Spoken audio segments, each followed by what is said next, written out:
ABC7's Jonathan Elias is covering this historic moment from the Capitol tonight. Jonathan? Well, Alice and Michelle, this clearly is a very big deal. 1 month to the day that the House went ahead with the articles of impeachment, voted them in. They are now making their way to the Senate or will be in short order. And the trial will take place here in the Senate, and that's something that could start as early as tomorrow. Now, as we set the stage here, you can take a look. The managers, which include House Committee Chairs Adam Schiff and Jerry Nadler, 2 of the 7 prosecutors who will lay out the case that the president needs to be removed from office. About an hour from now, those representatives are going to walk those charges over to the Senate, and they will be read in full. And again, as soon as tomorrow, Chief Justice John Roberts could be swearing in the entire Senate to prepare for this trial. Tonight, ABC's Rachel Scott has more from Capitol Hill on how we ended up here. Now, again, the next phase of this is the 7 impeachment managers from the House will physically walk over the impeachment articles to the Senate, and they will deliver those personally. This has only happened 2 other times in our history. The last time it happened, the only time with the TV age, this is what it looked like and sounded like. I announce the presence of the managers on the part of the House of Representatives to conduct proceedings on behalf of the House concerning the impeachment of William Jefferson Clinton, President of the United States. Now, clearly it is a solemn process. In fact, this is video from 1999, and you can see the House members walking in. Now, we can expect a very similar situation tonight. Now, do keep in mind the articles of impeachment, the 2 that were accepted by the House and passed. This was a partisan vote. This is where things separate themselves from history. In our history, the other 2 impeachments that took place, that was bipartisan support for that action to be taken. Not this time. In the House, it was divided right down the party lines. Now, the House is a majority Democrats. They'll be the ones walking those articles of impeachment over. Tonight, I got a chance to talk with a Democrat in the Senate, which now is a majority Republican. Maryland Chris Van Hollen said this about what he hopes will be an impartial process. The way this should work is people wait to listen to the evidence. Now, as I said, I will make up my final decision and render a final verdict after hearing all the evidence. It is very troubling to hear some senators, including the Republican leader, say he will not be impartial and that he doesn't want to hear the evidence.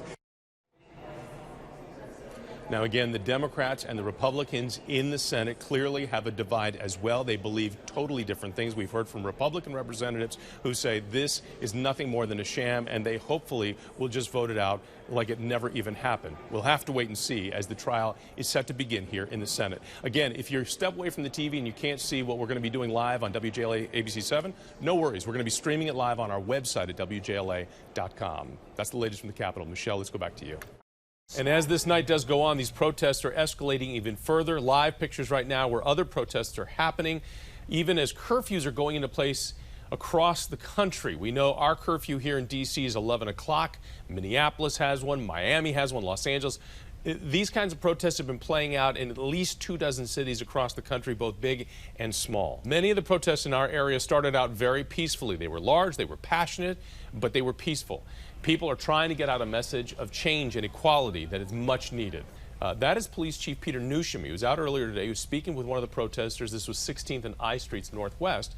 But the chief said earlier today that he had the resources to be ready for anything that might happen tonight. Here's a look at several officers. They were forming a wall to block off protesters.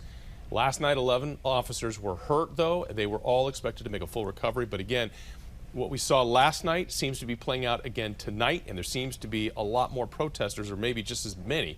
A lot of people still out on the street. The curfew started 3 minutes ago, and yet it does not seem like the streets are getting cleared. And again, business owners were very busy trying to clean up after last night's protest and break-ins. On 14th Street, owners of Savon Liquor say that their store was broken into overnight, and they don't think this was the work of the protesters because they were blocks from where something was going on.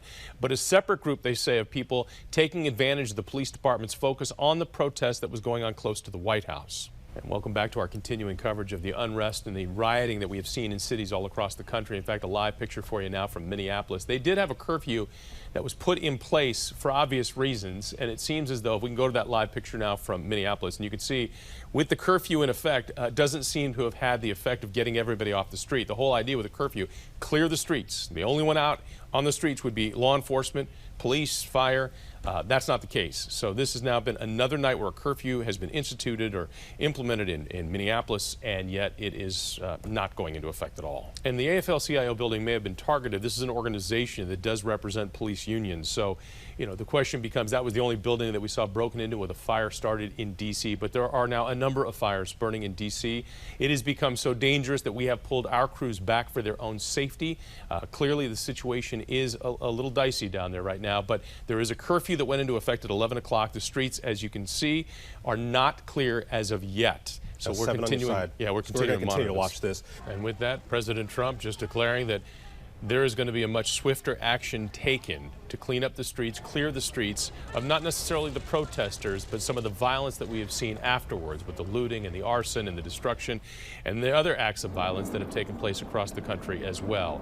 He's talking about bringing out not just the National Guard, but in that speech he talked about enacting what's called the insurrection law, which would be able to give him the power to have regular Army or regular military. These are just regular Army as opposed to National Guardsmen come out and help enforce the laws. We haven't seen that done since Rodney King with the riots in Los Angeles back in the 90s. So if this is something that he was doing, because he alluded to it in his speech, if that were to happen, then the number of people on the streets as far as helping enforce the law would vastly go up. But again, then you're talking about regular military, regular Army, whether it's Marines or Air Force, whatever resources of the 5 branches he wants to call out, he can have them out. All right, Tom's mic's cutting out a little bit there. I don't know that we've ever seen a backdrop on a presidential speech quite like that. On the one side, you have the peaceful, tranquil garden where he's delivering the speech, talking about what's happening across the country and the efforts he's going to undertake to make sure that the violence stops.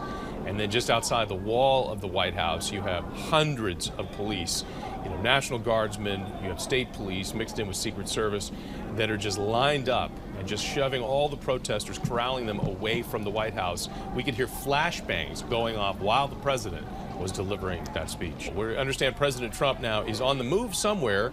Not sure where he is going, but let's keep an eye on that as he's walking out. He had taken some criticism that he was in an underground bunker below the White House, 5 stories down, while he was criticizing other governors and state leaders for not doing more to quell the violence. Well, clearly he has some of the media in tow with him. They're taking pictures and videotaping what he's doing here, but he is surrounded by security, and not just security. He's got hundreds of officers, as you can see, in riot gear. They are flanking all the positions of which direction he is going. It's hard to see the entourage by Secretary Esper as well, Secretary of Defense. I'm not sure if he's there. Members of his cabinet walking with him. And there you can see there's the White House in the backdrop. And he now is walking across the street. It looks like he is going to St. John's. We'll see in a second here when he comes across the street.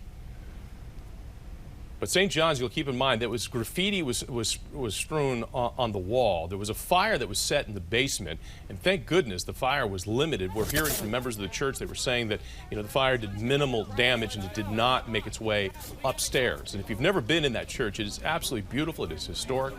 So a lot of the Secret Service folks that are traveling with the president, these are the ones you're seeing now. They're holding people back.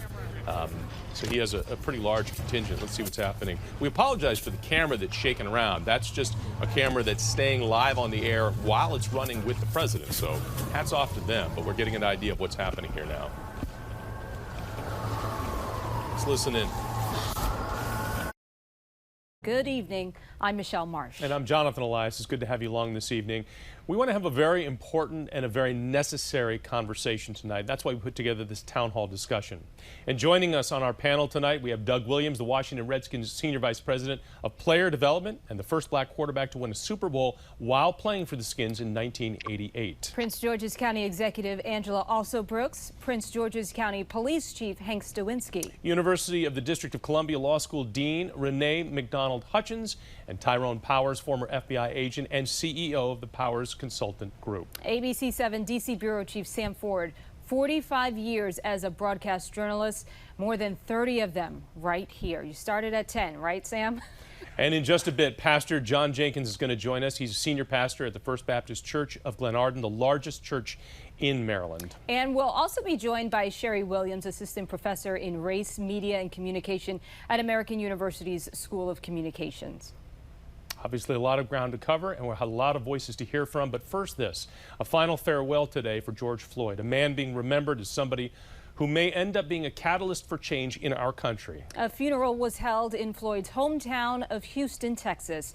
For about 4 hours, family, friends, and political leaders honored Floyd. Vice President Joe Biden delivered a message through video. Today's service comes a little more than 2 weeks after Floyd was killed by a Minneapolis police officer. Now, the topic of police violence has been a top of mind in Washington today.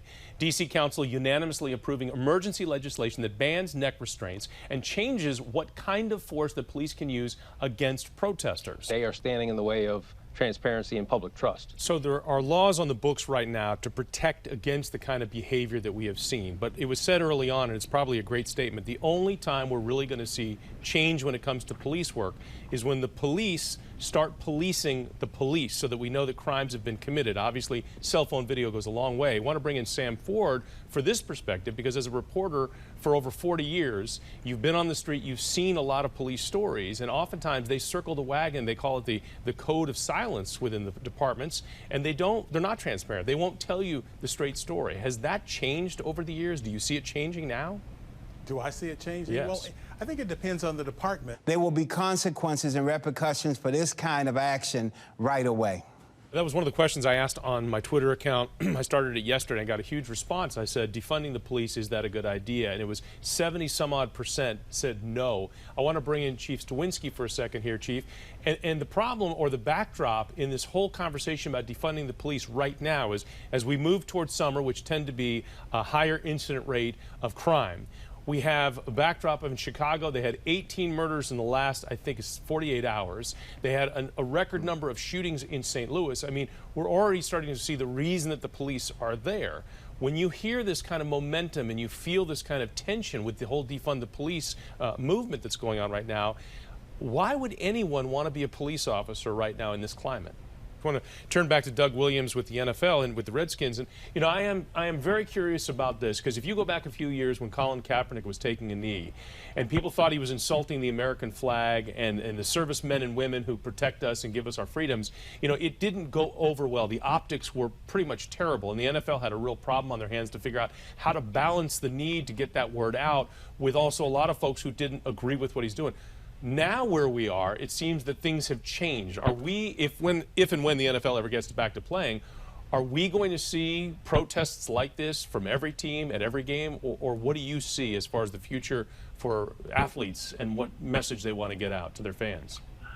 Well, you know, I can't ask for every team or every player. They can't do everything. I had a real good law enforcement. He's a buddy. He's been a cop for a long time. And he said for mental health, he said, I don't want to be the guy to try and intervene. We need specialists. They don't train us to deal with that as well as we need to. Sam, thanks very much for that. Well, unfortunately, we are out of time. We'd like to thank all of our panelists for joining us and thank you for watching. And clearly, this is an ongoing conversation, of course, and we look forward to continuing it. From all of us here at ABC7 News, good night. 7 is on your side. We're tracking live results as they do come in from the presidency to local races and ballot issues. Live results are scrolling right now at the bottom of your screen, and they will be for the entire newscast. A lot to cover tonight. We have team coverage on the issues across the DMV and monitoring the crowds at Black Lives Matter Plaza. So let's get straight now to the race for the White House. President Trump and Joe Biden each need 270 electoral votes. The first one to get to that number, they become the president. Right now, as it stands, the count is 131 Joe Biden, 108 to Donald Trump. It's worth noting, though, that the battleground states, the big one, Ohio, Pennsylvania, Michigan, Florida, Texas, all those states have not yet declared because the races in those states just too close to call. It's the longest voting lines that we saw today. You're looking at it. Calvert County outside the high school there. These lines stretched on for a long time. Some telling us it took more than an hour, 2 hours even to vote. Skytrack 7 was flying over Northern High School tonight. ABC7 Maryland Bureau Chief Brad Bell, he's tracking the results for us.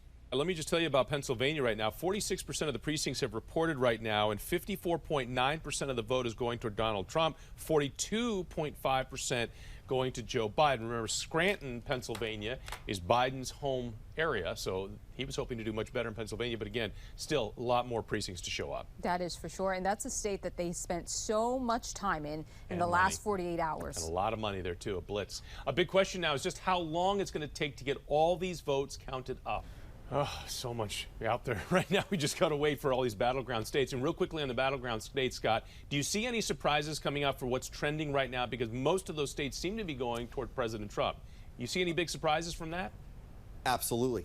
Well, we'd love to tell you we have results, but this is all we've got for you right now. In the electoral run, 209 is what Joe Biden has, 118 to Donald Trump. All the big battleground states still out because they are just too close to call.